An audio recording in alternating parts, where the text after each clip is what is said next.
Remember that the GMAT is a timed test, and that makes all the difference. So what we have are concepts, all right?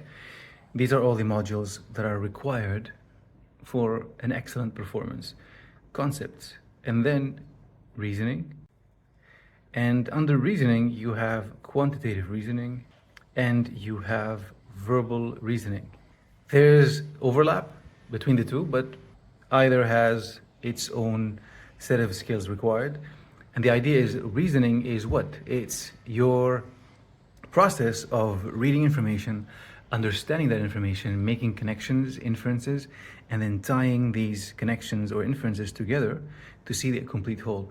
So maybe you remember from childhood when we used to have these little drawings in a workbook and they had these numbers on them. And only after you connected a few dots do you begin to understand what the big picture is. Maybe it's a cat. So the GMAT is kind of the same. A question has details, and these details allow us to make certain inferences using quantitative and verbal reasoning to make these connections and then finally see the big picture and solve the problem. Now, when you think about the concepts and then you ask yourself that you're going to pursue this MBA, does the MBA, does the business school care about math? Are they looking for mathematicians? Are they looking for scientists, physicists? Are they looking for people who are really detailed with the mathematics? And the answer is no. They're looking for people who understand these concepts. And by the way, these concepts aren't many. We can list them on a sheet no larger than this. But what they really care about is how you use this information, okay, all of these different little concepts, how you use them in quantitative and verbal reasoning to make these inferences and then finally understand what is asked and determine the answer. And some of the tactics that you would use instead of being super accurate with numbers, if we're talking about quant, is benchmarking, all right? And you have to think of this as if you were a CEO, okay? As a CEO, do you really want to be super detailed with the numbers, or do you want to have a rough estimate of what things are and develop or identify the margins of a problem, okay? And then say that the answer has to be within this limit.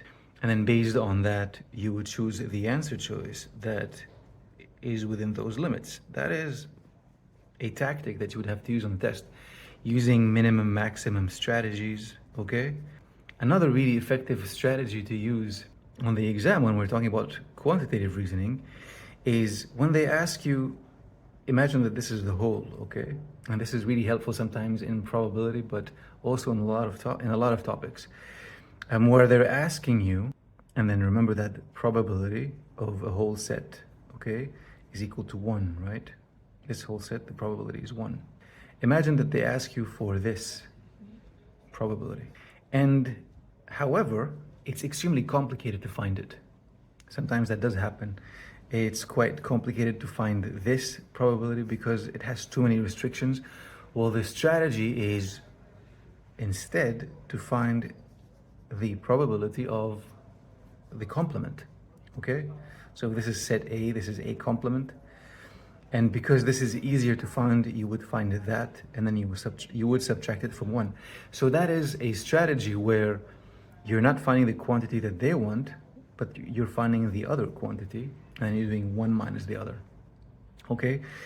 So all of this, if you think about minimum, maximum, benchmarking, this strategy of finding the other, of connecting the dots in quantitative and verbal reasoning, this happens also over here, all right?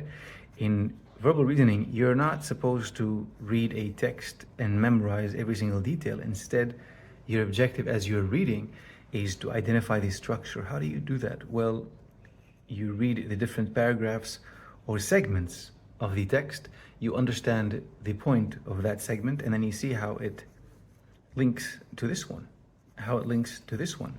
And as you do that, and as you establish the relationships between the different parts, okay, the relationships, you identify their functions and you are able to determine the structure and then the purpose of this text. So that is all big picture thinking, okay? Big picture thinking. So that is what the GMAT is trying to assess. They are trying to assess your skill, your ability in seeing the big picture using quantitative and verbal reasoning tools that rely on an understanding of concepts that are really quite basic. So this is stuff that we learned maybe from the 8th to the 10th grade. Nothing beyond that, even less than the 10th grade.